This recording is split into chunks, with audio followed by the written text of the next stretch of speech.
الرحمن، اس میں بھی آپ دیکھیے ال آ رہا ہے اور رحمان آ رہا ہے. تو ال کا کیا مطلب ہوتا ہے؟ خاص. اور رحمان بہت رحم کرنے والا. اور رحمان کا لفظ کس سے ہے؟ را ہا میم سے. رحمت کا لفظ اردو میں بھی آپ جانتے ہیں، بولتے رہتے ہیں. رحمت اللہ سبحانہ تعالی کی خاص صفت ہے. صفت کیا ہوتا ہے؟ وصف کیا ہوتا ہے؟ کوالٹی. اللہ کی کوالٹی ہے. وَرَبُّكَ الْغَنِيُّ ذُو الرَّحْمَةِ، اور تیرا رب غنی ہے، رحمت والا ہے. رحمت اس کی صفت ہے. اور رحمان کا لفظ جو ہے یہ فعلان کے وزن پر ہے. رحمان، فعلان. عربی زبان میں جو لفظ فعلان کے وزن پر آتے ہیں، وزن کا مطلب یہ کہ اتنے ہی حرف ہے، وہی بولنے کا انداز ہے، تو اس میں بہت وسعت ہوتی. رحمان بہت زیادہ رحم فرمانے والا.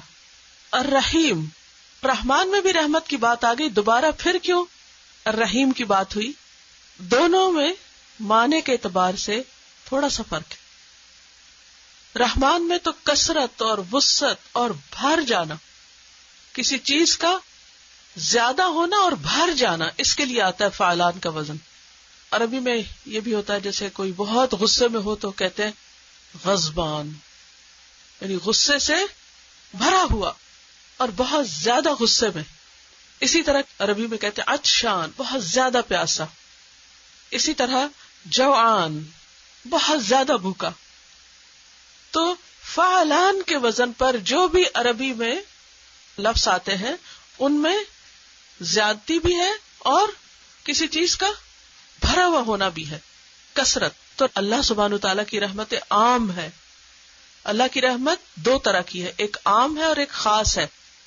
تو رحمت عام جو ہے، جو سب کے اوپر چھائی ہوئی ہے، ہر ایک پہ چھائی ہوئی ہے دنیا میں، چاہے وہ انسان ہو، جن ہو، حیوان ہو. حتیٰ کہ حدیث میں آتا ہے کہ جنگلی جانور ہوتے ہیں نا جو اور جانوروں کو شکار کرتے، وہ اگر اپنے بچے سے ہاتھ اٹھا لیتے اور ان کو نہیں کھا جاتے تو یہ بھی اللہ ہی کی رحمت کی وجہ سے ہے.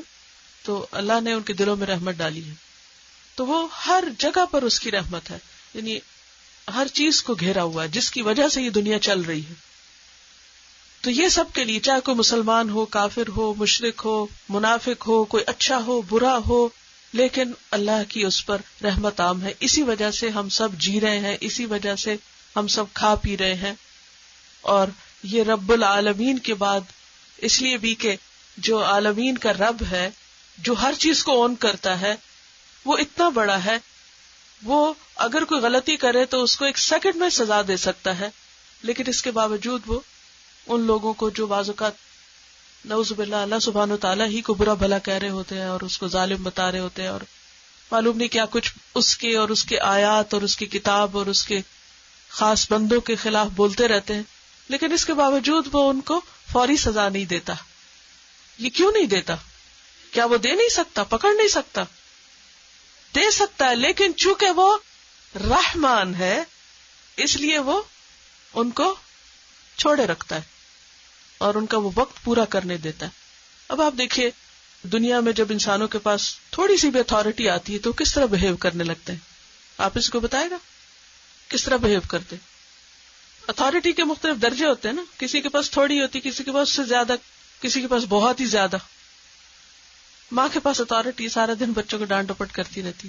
اور دنیا میں آپ دیکھیں اتھارٹی کی مثالیں، مثلاً دنیا میں مختلف جو ممالک ہیں ان میں ہر طرح کے ہیں، کوئی تھرڈ ورلڈ ہے، کوئی اس سے اوپر ہے، کوئی اپریشن اینڈ پرائڈ. تو جس کے پاس جتنی اتھارٹی آتی جاتی نا، اس کا غرور اور اس کا تکبر اتنا ہی بڑھتا چلا جاتا ہے، اور پھر وہ سمجھتا ہے اسے کوئی پوچھنے والا نہیں، وہ جس پہ جتنا چاہے ظلم ڈھائے، جو مرضی کرے. ایسا ہوتا نا. اور بعض اوقات وہ یہ نہیں دیکھتے کہ کس کو تکلیف ہوگی اور کس کو آرام ہوگا اور کس کے ساتھ ظلم ہوگا اور کس کے ساتھ انصاف ہوگا، وہ جو چاہے کرتے ہیں. لیکن اللہ سبحانہ تعالیٰ ایسا نہیں کرتا. آپ دیکھیں کہ جن لوگوں کے پاس طاقت اور قوت ہوتی ہے، جب انہیں پتہ چلتا ہے کہ فلاں ہمارے خلاف ہے تو وہ کیا کرتے ہیں؟ فوراً پکڑنے کی کرتے ہیں. لیکن اللہ سبحانہ تعالیٰ کے خلاف کتنے لوگ ہیں؟ دنیا بھری پڑی ہے ایسے لوگوں سے جو اللہ کو مانتے ہی نہیں، یا اس کے ساتھ شرک کرتے ہیں، یا اس کا حق نہیں دیتے، یا اس کی اطاعت نہیں کرتے، لیکن اس کے باوجود وہ کیا کر رہا ہے؟ ان کو کھانے پینے دے رہا ہے یا نہیں؟ فائدہ اٹھانے دے رہا ہے، ہنسنے دے رہا ہے، بھاگ رہے ہیں، دوڑ رہے ہیں، دنیا پہ اپنی مرضیاں منمانیاں کر رہے ہیں. یہ کیوں ہے؟ اس لیے کہ وہ رحمان ہے. لیکن اس سب کی ایک لمٹ اور حد ہے. تو اس کی اب ایک اور قسم کی رحمت ہے، اور وہ ہے خاص، اسپیشل، خاص رحمت. اور اس کے لیے یہاں لفظ آیا ہے الرحیم، جو فعیل کے وزن پر ہے. اور رحیم کا مطلب ہوتا ہے بار بار اور مسلسل رحمت کرنا، ہمیشہ رحمت کرنا. اور یہ ہمیشہ کی رحمت پھر اس کے صرف فرما بردار بندوں کے لیے ہوگی. اللہ سبحانہ وتعالیٰ کی رحمت کے 100 حصے، جس میں سے ایک صرف دنیا میں ہے اور 99 قیامت کے دن. لیکن یہ 99 ان کے لیے اب رہ جائیں گے جو اس پر ایمان لاتے، جو اس کو مانتے، جو اس کی اطاعت کرتے، لیکن پھر غلطیاں کرتے. تو وہ اپنی رحمت کے ساتھ ان کو معاف کرے گا، اور باوجود اس کے کہ ان کے اندر غلطیاں ہوں گی، پھر بھی ان کو معاف کر کے ان کو جنت میں داخل کرے گا. تو یہ ہوتا ہے الرحیم. تو کیا فرق ہے دونوں میں؟ دونوں کے اندر آپ دیکھیں روٹ ایک ہی ہے، را ہا میم ایک ہی ہے نا. کیا کیا باتیں پتہ چلی؟ نمبر 1 کہ رحمت اللہ کی صفت. نمبر 2 رحمت کی 2 قسمیں، رحمت خاص اور رحمت عام. نمبر 3 رحمت کے 100 حصے، ایک دنیا میں 99 آخرت میں. نمبر 4 اس کی رحمت دنیا میں سب کے لیے عام ہے، لیکن قیامت کے دن کس کے لیے خاص ہوگی؟ ایمان والوں کے لیے. تو الرحیم وہ مسلسل رحم کرتا رہے گا آخر تک. کس پر؟ ایمان والوں پر. اللہ کی تعریف کیوں؟ کیونکہ وہ مالک کائنات ہونے کے باوجود بے حد مہربان ہے. سمجھ آ گئی الرحمن الرحیم کی؟ اب آپ بتائیے. نمبر 1 رحمت اللہ کی صفت. رحمت کی 2 قسمیں، کون کون سی؟ خاص اور عام. 100 حصے، ایک دنیا میں اور 99 آخرت میں. پھر دنیا میں اس کی رحمت سب کے لیے، فعیل کے وزن پر ہے، فاعین یا لام فعیل. جیسے کریم. آئی نو کہ اٹس قبل از وقت اور ٹو ارلی کہ اس طرح کی باتیں میں آپ سے کروں، لیکن بات یہ ہے کہ اس کے بغیر پھر وہ غور و فکر ہو نہیں سکتا. اور اتنے لفظ آپ کو آتے بھی ہیں. مثلا کریم آتا ہے، سب کو معلوم ہے نا کریم لفظ. عظیم، کوئی اور لفظ بتائیے فعیل کے وزن پر. آپ پڑھتے ہیں شاعری؟ اوکے. شعر جب پڑھتے ہیں تو اس کے آخر میں کیا ہوتا ہے؟ رائم ہوتی ہے نا، وزن ہوتا ہے نا، وزن. بس وہی وزن ہے یہ شعر کا وزن. شعر کب بنتا ہے؟ جب اس کے آخری لفظ ایک جیسے ہوتے ہیں. لیکن اردو میں آپ دیکھیں وہ بس ایسے تکا بندی سے ایک ایک جیسے لفظ لگا لیتے ہیں، ان کے میننگ میں وہ سملیرٹی نہیں ہوتی. عربی میں جب وزن آتا ہے تو میننگ کی سملیرٹی بھی آتی ہے. اب اس میں آپ دیکھیے کہ جیسے رحیم کی طرح اگر عظیم ہے، کریم ہے، حکیم ہے، عزیز ہے، لطیف ہے، کتنی صفات ہے اللہ سبحانہ وتعالیٰ کی، وہ سب اسی کے اوپر ہے. اور جب اس وزن پہ کوئی چیز آتی ہے تو اس میں تسلسل کا معنی آ جاتا ہے، ہمیشہ مسلسل. لطف آتا ہے یا نہیں ایسے پڑھنے میں؟ اب جیسے اللہ کی صفت کریم ہے، کرم کرنے والا ہے، یہ نہیں ایک دفعہ کیا اور پھر بھول گئے. کیا ہے اس میں؟ تسلسل. کسی چیز میں ہمیشگی ہونا اچھی بات ہے یا نہیں؟ اچھی بات ہے نا. مثلا انسانوں کے اندر صفات ہوتی ہیں، انسانوں کی کوالٹیز ہوتی ہیں. اچھا کچھ کوالٹیز ہوتی ہیں صرف ٹائملی، تھوڑی دیر کے لیے، کنٹینیوٹی نہیں ہوتی، کنسسٹنسی نہیں ہوتی. اچھا کبھی اسمائل کیے کہیں تو کر لیا اور گھر جا کے موڈ آف کر لیا، کوئی تسلسل نہیں. اسی طرح اور اچھی اچھی صفات، یہی تو بڑے نرمی سے بات کرے اور تھوڑی دیر کے بعد فرعون بن گئے. تسلسل نہیں ہے نا، کہیں نیچے گرے کہیں اوپر چڑھ گئے. اور کبھی تو خوب کام کیا، کبھی کچھ بھی نہ کیا، کوئی تسلسل نہیں. ایک دن خوب کھا لیا، اگلے دن کچھ بھی نہ کھایا، کوئی تسلسل نہیں، کوئی ہمیشگی نہیں، کوئی کنسسٹنسی نہیں. اچھا اس کا نقصان کیا ہوتا ہے؟ یہ نقص ہے، عیب ہے، اور یہ بندوں میں ہے، اللہ میں نہیں ہے. اللہ ان سارے عیبوں سے پاک ہے. اللہ سارے عیبوں سے پاک ہے. سمجھ آ گئی؟ جو ہم کہتے ہیں نا مستقل مزاج ہونا، وہ کیا ہوتا ہے؟ کچھ لوگ بہت مستقل مزاج ہوتے ہیں، جو کام شروع کرتے ہیں پورا کر کے دم لیتے ہیں.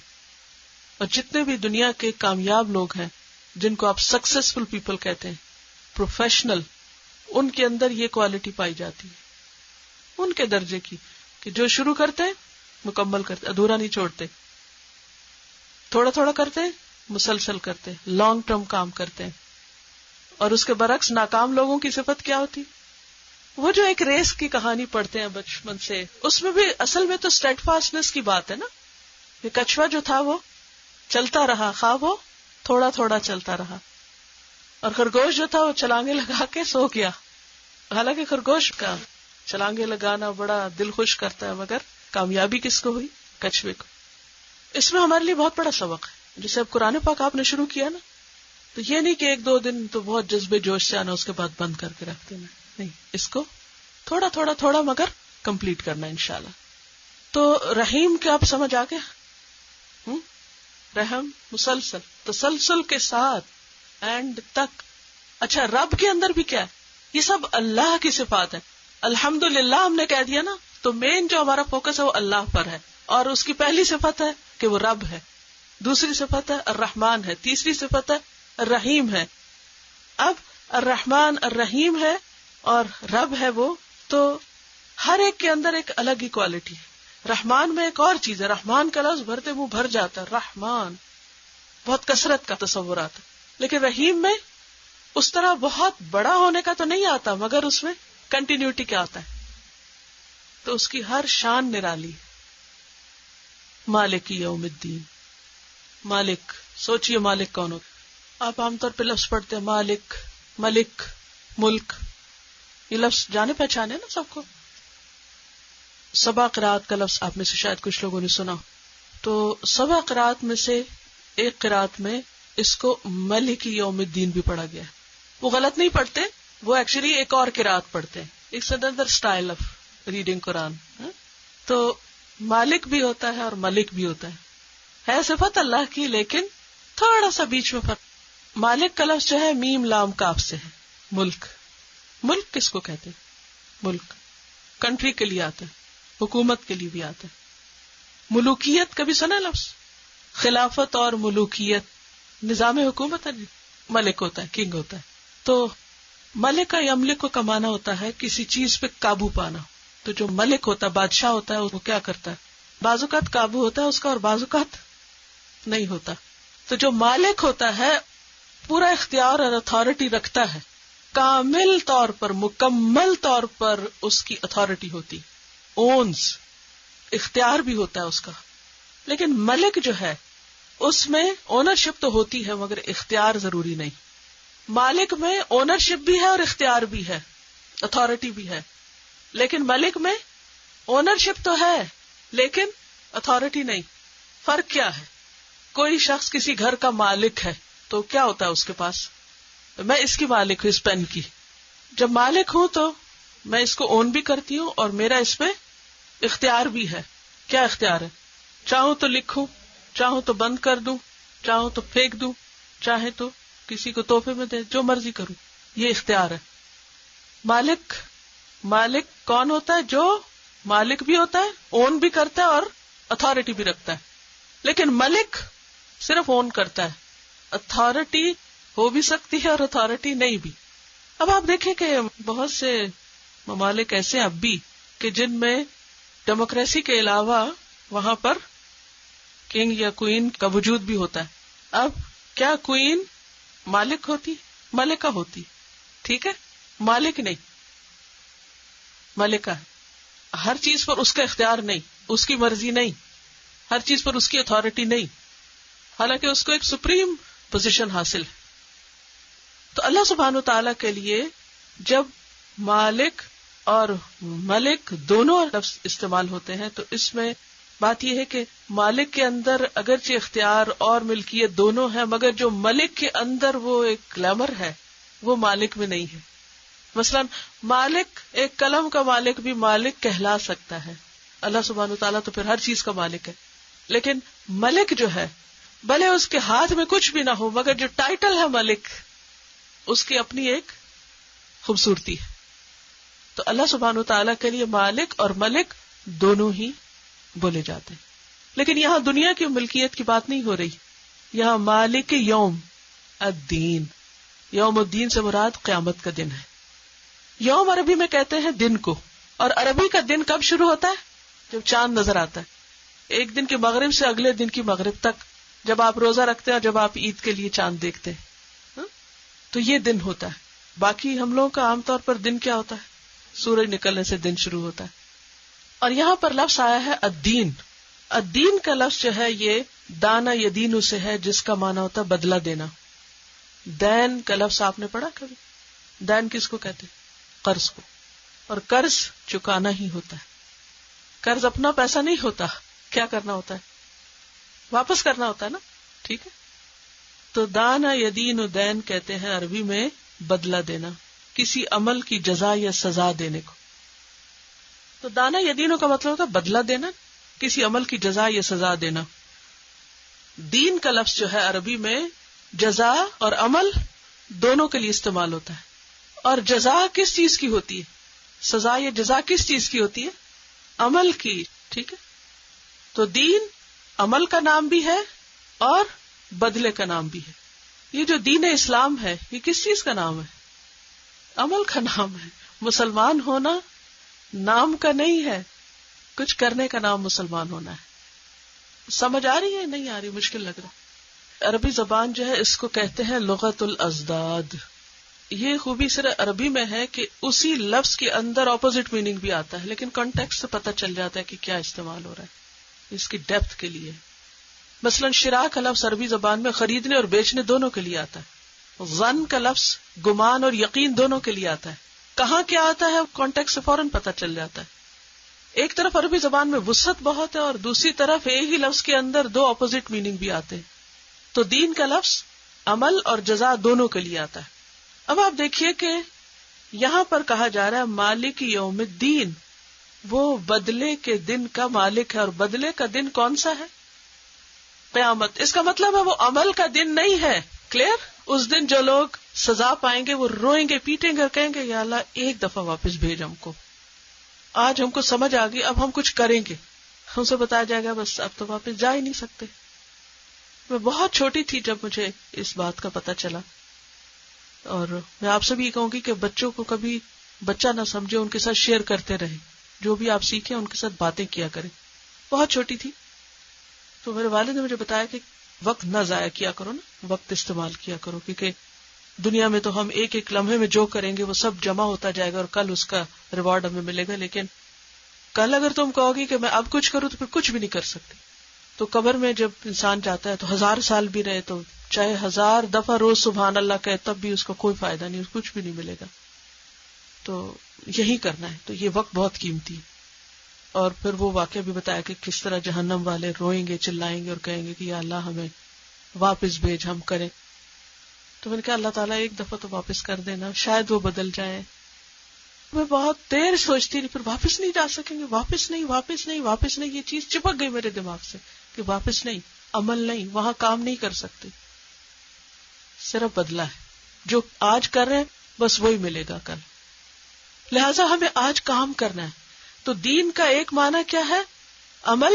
اگر دین کو ہم دنیا کے سینس میں لیں تو مطلب کیا ہے؟ ہمیں کیا کرنا ہے؟ عمل کرنا ہے، کام کرنا ہے، کام کام کام. اور کل بدلہ بدلہ بدلہ. دوسرا معنی ہے دین بدلہ. تو قیامت کا دن یوم الدین ملا کے پڑھیے آپ. ٹھیک ہے. تو یہاں پر کانٹیکسٹ میں کیا پتا چل رہا ہے کہ یوم الدین سے مراد عمل کا دن نہیں ہے. کون سا دن ہے؟ بدلے کا دن ہے، یعنی قیامت کا دن ہے. قیامت کے دن صرف بدلہ ہے. یہاں صرف معنی کیا جائے گا بدلے کا. ٹھیک ہے. بدلے کا دن. اور بدلے کا دن کون سا ہے؟ قیامت کا دن. مالک یوم الدین، یوم الدین کا مالک ہے، بدلے کے دن کا مالک ہے. صرف وہی مالک ہے، کوئی اور نہیں. کیونکہ قرآن مجید میں آتا ہے لِيُنذِرَ يَوْمَ الطَّلَاقِ يَوْمَ هُمْ بَارِزُونَ لَا يَخْفَى عَلَى اللَّهِ مِنْهُمْ شَيْءٌ لِمَنِ الْمُلْكُ الْيَوْمِ للہ الواحد القہار الیوم تجزا کل نفس بما کسبت لا ظلم اليوم ان اللہ سریع الحساب. سورۃ غافر آیت 15 سے 17 تک، 15 to 17. گھر جا کے آیت نکال کے ترجمہ بھی لکھ لیجئے، اب اس وقت لمبا ہو جائے گا. سورۃ غافر 15 to 17. اب ایک بات اور، سورۃ المؤمن کو غافر بھی بولتے ہیں، تو عربی مصحف میں غافر ملے گا اور اردو مصحف میں المؤمن ملے گا. ٹھیک، جیسے سورۃ فاتحہ کے نام ہے نا، ایسے سورتوں کے بھی نام ہے. آیت کا مطلب کیا ہے؟ تاکہ وہ خبردار کرے یوم الطلاق یعنی قیامت کے دن سے، یوم ہم بارزون جس دن وہ بالکل سامنے ہوں گے، لا یخفی علی اللہ منہم شیء اللہ سے ان کی کوئی چیز چھپی ہوئی نہ ہوگی. یعنی قیامت کے دن ہم سب کس حال میں ہوں گے کہ ہمارا کچھ بھی چھپا ہوا نہ ہوگا. اس دن پکارا جائے گا لمن الملک اليوم، آج بادشاہت کس کی ہے، آج مالک کون ہے؟ جواب آئے گا للہ الواحد القہار، صرف اللہ کے لیے جو ایک ہے، زبردست ہے. الیوم آج کے دن تجزا کل نفس بدلہ دیا جائے گا ہر نفس کو. اب آپ نے جو سوال کیا تھا کہ دین کا معنی ہم یہاں بدلہ کیوں کر رہے ہیں جبکہ عمل بھی معنی ہے، تو اس کی وضاحت ہمیں اس آیت سے ہوتی کہ یہاں دین کا معنی جزا ہے، کیونکہ الیوم آج کے دن تجزا کل نفس ہر نفس کو جزا ملے گی، بما کسبت جو بھی اس نے کام کیے، لا ظلم اليوم آج کسی پہ ظلم نہ ہوگا، ان اللہ سریع الحساب بے شک اللہ جلد لینے والا ہے حساب بہت جلدی کر لے گا. حدیث میں آتا ہے کہ دنیا کے دن کے ظہر کے وقت تک سب انسانوں کا حساب پورا ہو جائے گا، اتنی تیزی سے حساب ہوگا. آج ہمارے تیز سے تیز ترین کمپیوٹر کتنی تیزی سے کیلکولیشنز کرتے ہیں، کچھ بھی نہیں اس کے مقابلے میں جو قیامت کے دن ہر ایک کے زندگی کے ایک ایک لمحے میں جو کچھ اس نے کیا سب کی کیلکولیشن ہو جائے گی. ہر چیز کو گن کے رکھ دیا جائے گا، کتنے سچ بولے، کتنے جھوٹ بولے، کتنی خیانت کی، کتنا دھوکہ دیا، کیا کتنی نمازیں پڑھی، کتنی نہیں پڑھی، کتنی کس کوالٹی کی تھی. اتنی تیز سپیڈ سے حساب ہوگا کہ پوری کی پوری مخلوق جو اول سے آخر تک ہے ان سب کا آدھے دن میں اللہ حساب کر کے ختم کر دے گا. اوکے جاؤ جہاں جہاں جانا ہے. اب ہو سکتا ہے آپ سوچے کہ تو 50,000 سال کا ہم نے سوچا تھا، وہ حساب میں 50,000 نہیں لگیں گے، وہ انتظار میں ہوں گے. اصل میں وہ مالک ہے، جیسے کسی کے ساتھ چاہے معاملہ کرے، باقی سب مملوک ہیں.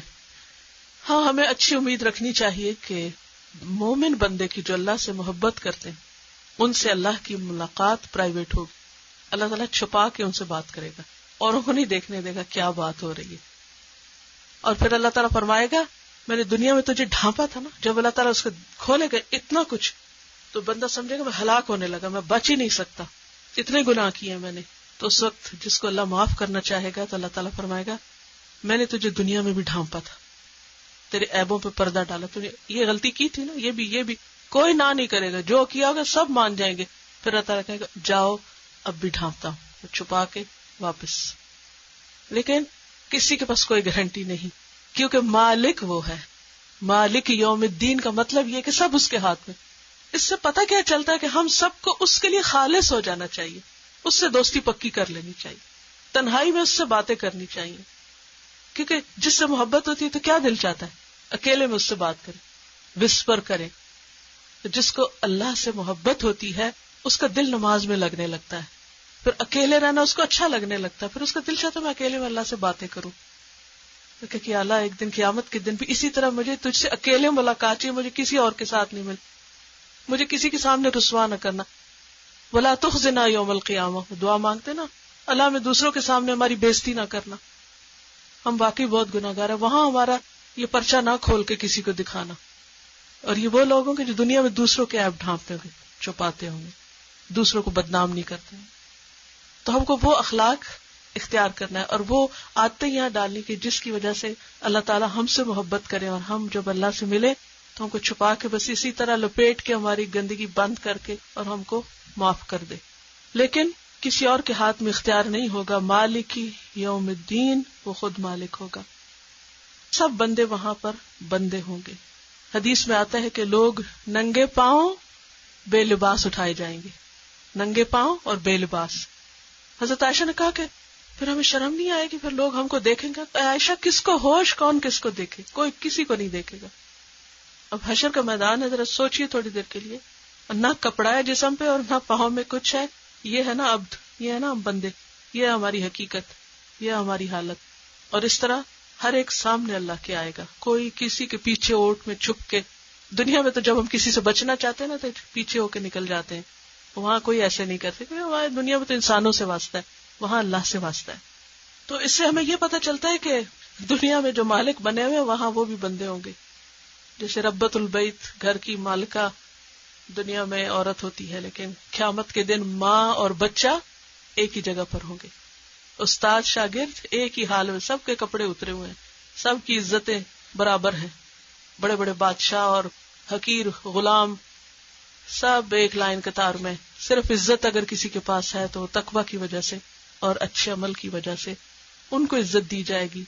اور ان کی تفصیل آتی ہے کون کون اللہ کے خاص بندے ہوں گے جو عرش کے سائے تلے ہوں گے اور نور کے ممبروں پر ہوں گے اور ان کو عزت اور مقام بخشا جائے گا.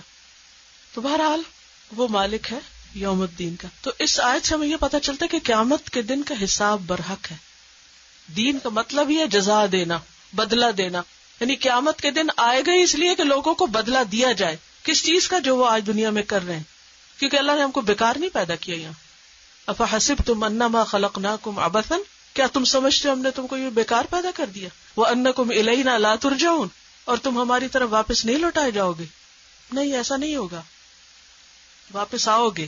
ہم ہر وقت تو کہتے ہیں انا للہ و انا الیہ راجعون. اس کا کیا مطلب ہے؟ اللہ نے آسمان و زمین کو بیکار نہیں بنایا. کائنات کی کوئی چیز، آسمان و زمین کچھ بھی بیکار نہیں ہے، سب کا ایک مقصد ہے. اور سورۃ القیامہ میں اللہ تعالیٰ فرماتے ہیں یحسب الانسان ان یترک سدی، کیا انسان سمجھتا ہے کہ اس کو ایسے ہی چھوڑ دیا جائے گا، بیکار چھوڑ دیا جائے گا؟ اس کا حساب نہیں لیا جائے گا، پوچھا جائے گا اس سے. اور سورۃ انشقاق آیت 6 میں آتا ہے یا ایھا الانسان انک کادح الی ربک کدحا فملاقیہ. اے انسان تو آہستہ آہستہ اپنے رب کی طرف جا رہا ہے، کشاں کشاں. ہر قدم ہمارا کس طرف جا رہا ہے؟ زندگی کا ہر دن کس طرف جا رہا ہے؟ اللہ کی طرف. فملاقیہ، پھر اس سے ملو گے تم، ملاقات ہونے والی. ہر ایک کو ملاقات کرنا ہے. کچھ تو ملاقات کریں گے خوش ہو جائیں گے اور کچھ ملاقات کریں گے شرمندہ ہوں گے. اللہ تعالیٰ کہ اتنا کچھ تجھے دیا تھا، تیرے پاس اتنا وقت نہیں تھا کہ تو میرے سے ملاقات کی تیاری کرتا. مالک یوم الدین. اور ایا کا بھی دراصل 2 لفظ ہیں، ایا اور کا. 1 لیٹر ہے لیکن پورا معنی دیتا ہے. کا مطلب ہوتا ہے یورس. اور ایا کا لفظ آیا ہے اونلی کے معنوں میں، ایک طرح سے اس کو مزید خاص کرنے کے لیے. اور نعبدو، ہم عبادت کرتے ہیں. واہ اور ایا کا صرف تجھ سے. نستعین، ہم مدد چاہتے ہیں. نعبدو کا لفظ جو ہے یہ عبد یعبدو سے ہے اور اس سے لفظ عبادت بنا ہے. اور عبادت کا لفظ ہم سب بولتے ہیں. عین بے دال اس کا روٹ ہے. عبودیت کہتے ہیں عجز و انکساری کا اظہار کرنا، اپنی ہیوملیشن کا اظہار کرنا، اپنی کمزوری کا اظہار کرنا. عبودیہ کس کو کہتے ہیں؟ اپنی کمزوری، عاجزی، انکساری اور اپنی کم مائگی کا اظہار کرنا، بتانا کہ ہم کیا ہیں. بہت بڑی چیز. ویسے ہم سارا دن کیا پروو کرتے رہتے، بالکل اپوزٹ ہی کر رہے ہوتے ہیں. بہرحال عبادت کہتے ہیں اپنی کمزوری کا اظہار کرنا، اپنی عاجزی کا اظہار کرنا. یہ لفظی معنی ہے، لٹرل میننگ. عربی میں عبادت کہتے ہیں اللہ کے لیے عاجزی کا اظہار، التذلل للہ عز وجل، لیکن محبت اور تعظیم کے ساتھ. ٹھیک ہے؟ دیکھیے ہم سب عبادت کے لیے پیدا ہوئے ہیں. ہم سب کو عبادت کا مطلب آنا چاہیے کہ واٹ از عبادت. تو اب آپ پہلے مجھ کو بتائیں گے پھر میں آگے چلوں. I want to make sure کہ آپ کو سمجھ آ گیا. عبادت کا لفظ کس سے نکلا ہے؟ عین با دال سے. عبد. عبد کس کو کہتے ہیں؟ غلام کو، بندے کو. عبودیت کس کو کہتے ہیں؟ اپنی عاجزی کا اظہار کرنا. اور عبادت اسلامی اصطلاح میں کیا ہے؟ کیا کرنا؟ اللہ کے لیے اپنی عاجزی کا اظہار کرنا. اسی لیے ہم نماز میں کیا کرتے ہیں؟ کیسے کرتے ہیں اپنی عاجزی کا اظہار؟ ماتھا زمین پر رکھ دیتے ہیں. تو یہ کیا ہے؟ اظہار ہے نا. کس کا؟ اپنی عاجزی کا. انکساری کا، ہمبل ہونے کا. لیکن شرط ہے اس میں کیا کہ ساتھ کیا شامل ہو؟ محبت اور تعظیم، رسپیکٹ. یعنی کہ ہو نماز کا وقت، چلو بس پڑھ ہی لیتے ہیں. نہ محبت ہے نہ تعظیم ہے. یہ کیسی عبادت ہے؟ عبادت کہتے ہیں اللہ کے لیے اپنے آپ کو جھکا دینا، محبت کے ساتھ، تعظیم کے ساتھ، اس کی اطاعت کرتے ہوئے اور اس کی ناپسند کی چیزوں سے رکتے ہوئے. تو عبادت کے معنی میں اطاعت بھی ہے. ٹھیک ہے، یعنی جن باتوں کا اس نے حکم دیا وہ کرنا، اور جن سے اس نے روکا رک جانا. یہ ہے اپنی عاجزی کا اظہار کرنا. تو ایاک نعبد کیا مطلب بنا؟ صرف تیری ہم عبادت کرتے ہیں، صرف تیری. کیوں صرف تیری ہم عبادت کرتے ہیں؟ کیونکہ تجھ جیسا کوئی ہے ہی نہیں. لیس کمثلہ شیء، ویسا کوئی ہے ہی نہیں. پھر کسی اور کی عبادت کیوں؟ سب کو کھلانے پلانے والا، پالنے والا وہی ہے، پیدا کرنے والا وہی ہے، وہی انتہائی مہربان ہے. ایسا مہربان کوئی نہیں. وہی قیامت کے دن کا بھی مالک ہوگا، بے حساب بخش دے گا. تو پھر عبادت کس کی ہونی چاہیے؟ کسی اور کی نہیں، اسی کی، اسی کے آگے جھکنا چاہیے. ایاک نعبد. لیکن یہ مشکل کام ہے نا. ہر جگہ جہاں اذان ہو، جہاں نماز کا وقت آئے، اذان نہ بھی ہو تو وقت آ جائے تو سب چھوڑ کے اس کے آگے جھک جانا. یہ کیا ہے؟ اظہار ہے. پریکٹیکلی ہم بتاتے کہ اللہ تعالیٰ ہم سب سے زیادہ آپ کو چاہتے ہیں، آپ ہمارے لیے سب سے زیادہ امپورٹنٹ ہے. یہ ہے عبادت. اور نماز ہے کیا؟ تنہائی میں اللہ سے ملنا، کسی اور سے بات نہیں، کسی اور کا کچھ سننا نہیں، کچھ نہیں. ایاک نعبد و ایاک نستعین، کیونکہ سب مشکل ہے، ہم کمزور ہیں، اس لیے و ایاک نستعین، صرف تجھ سے ہم مدد چاہتے ہیں، تو ہماری مدد کر. یہ بندے کی ضرورت ہے، دعا کہ اسی سے مانگے، اس کی عبادت کے لیے اسی کی ہیلپ. انسان دو حالتوں میں سے ایک میں ہوتا ہے، یا تو اللہ کی عبادت کر رہا ہوتا ہے، یا پھر یہ کہ اللہ سے مدد مانگ رہا ہوتا ہے. عبادت اگرچہ نماز روزے کی شکل میں بھی ہوتی ہے، مگر ساری زندگی کو اللہ کی مرضی کے مطابق گزارنا بھی عبادت ہے. اچھا، جب ہم سے وہ نہیں ہو پا رہا ہوتا تو پھر ہم کیا کر رہے ہوتے ہیں؟ پریشان ہو رہے ہوتے ہیں نا. ہم کچھ کرنا چاہتے ہیں، وہ ہو نہیں رہا، وہ کرنا چاہتے ہیں، ہو نہیں رہا. ہر وقت کشمکش، دنیا ادھر کھینچتی ہے، دین ادھر کھینچتا ہے، دل کچھ کہتا ہے، دماغ کچھ کہتا ہے. ہم کچھ کرنا چاہتے ہیں، کرنے کچھ نکلے، ہو کچھ اور ہی گیا ہے ہر وقت یہ مسئلہ کہ نہیں یہ میرے ساتھ ہی، صرف ہم سب کے ساتھ ہے. ہم کو سمجھ آ گیا ہے کہ اللہ ہمارا خالق، اس نے بنایا، ہمیں پتا ہے وہ سب سے بڑا ہے، ہمیں پتا ہے ہمیں کھانا پینا وہی دیتا ہے، ہمیں پتا ہے ہم نے مر کے ادھر ہی جانا ہے، ہمیں پتا ہے ہم عبادت کے لیے بنے ہیں، اور ہم کرنا بھی چاہتے ہیں اور کرتے بھی ہیں. جو کرنا چاہتے ہیں بعض وقت کر نہیں پاتے، اور جو کرتے ہیں بعض وہ ٹھیک ہی نہیں لگتا. ہر وقت لگتا ہے کوئی غلطی کر بیٹھے. ہر نماز کے بعد یہ احساس ہوتا ہے نا، اس طرح نہیں پڑھی گئی جیسے پڑھنی چاہیے، دل نہیں مطمئن ہوتا، سیٹسفیکشن اس طرح نہیں ہوتی کہ ہاں بھی حق ادا کر دیا، سب ٹھیک ہو گیا. خوشی تو ہونا الگ بات ہے، لیکن یہ کہنا کہ حق ادا کر دیا نہیں. اگر کوئی شخص پیدائش کے دن سے لے کے موت تک بھی سجدے میں پڑا رہے تو وہ اللہ کا حق ادا نہیں کر سکتا، جتنا مرضی اچھا سجدہ، مگر وہ دل میں جو کمی رہتی ہے، اپنی کمزوریوں کا احساس. اصل میں عبادت ہے بھی اسی چیز کا نام نا، کہ اپنی کمزوری کا اظہار کیا جائے کہ اللہ میں تو کر نہیں سکتا، میں کر رہا ہوں مگر میں قابل کسی نہیں ہوں. تو پھر فوراً ضرورت کس کی پڑتی؟ پھر تو کرا لے ہم سے، تو قبول کر لے، جتنا بھی کیسا بھی کیا ہم نے ٹوٹا پھوٹا، پھر تو اسے ایکسپٹ کر لے. ٹھیک ہے، یہی ہے ایاک نعبد و ایاک نستعین. یا ادھر ہے یا ادھر ہے. ہاں جب غلطی کر بیٹھتے ہیں یا جو کرنا چاہیے تھا نہیں کرتے، پھر بھی استغفار کی ضرورت ہوتی. پھر وہ دل میں معافی مانگتے رہتے، یا اللہ ڈر لگتا رہتا ہے، تو پکڑنا نہیں، بس ہو گیا، نہیں کر پاتے، مجبوری ہے. دعا کرنے کا مطلب صرف یہ نہیں ہوتا کہ آپ ساری دنیا کے کام چھوڑ کے مصلی ڈال کے بیٹھے اور دعا کریں. اللہ سے جو اندر ایک کنیکشن ہوتا ہے اور مانگتا رہتا ہے، یہی ہماری ضرورت ہے. اور یہ جو کہا گیا نا ایاک، صرف تجھ سے مانگتے ہیں، اس کا مطلب یہ ہے کہ کیا کسی اور سے کچھ بھی نہیں مانگنا چاہیے، کچھ بھی نہیں لینا چاہیے؟ یار مانگ سکتے ہیں کسی سے کچھ. اگر میں کہوں پلیز مجھے پانی لا دے تو از اٹ رانگ؟ ابھی تو آپ کہہ رہے نہیں مانگ سکتے، اور ابھی ہم کہہ رہے ہیں صرف تجھ سے مانگتے ہیں، اور پھر کسی اور سے پانی بھی مانگنے لگتے ہیں. اللہ تعالیٰ میں خود کہتا تعاونوا علی البر والتقوی، نیکی اور تقوی کام، ایک دوسرے کی مدد کرو. اپنے بھائی کی مدد کرو، کسی مظلوم کی مدد کرو، پھر ہم کہتے ہیں ہم تجھ سے مدد چاہتے ہیں، تو پھر یہ کیا ہے؟ بندوں سے بس وہ مانگنا چاہیے جس پر وہ قادر ہو، اس سے زیادہ نہیں، اور اللہ سے وہ مانگنا چاہیے جس پہ وہ قادر ہے. اور کس پہ وہ قادر؟